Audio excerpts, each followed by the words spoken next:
Được. Thôi thôi rồi.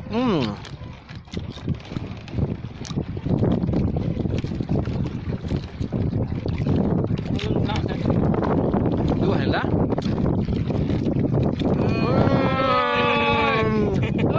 Cilup ba.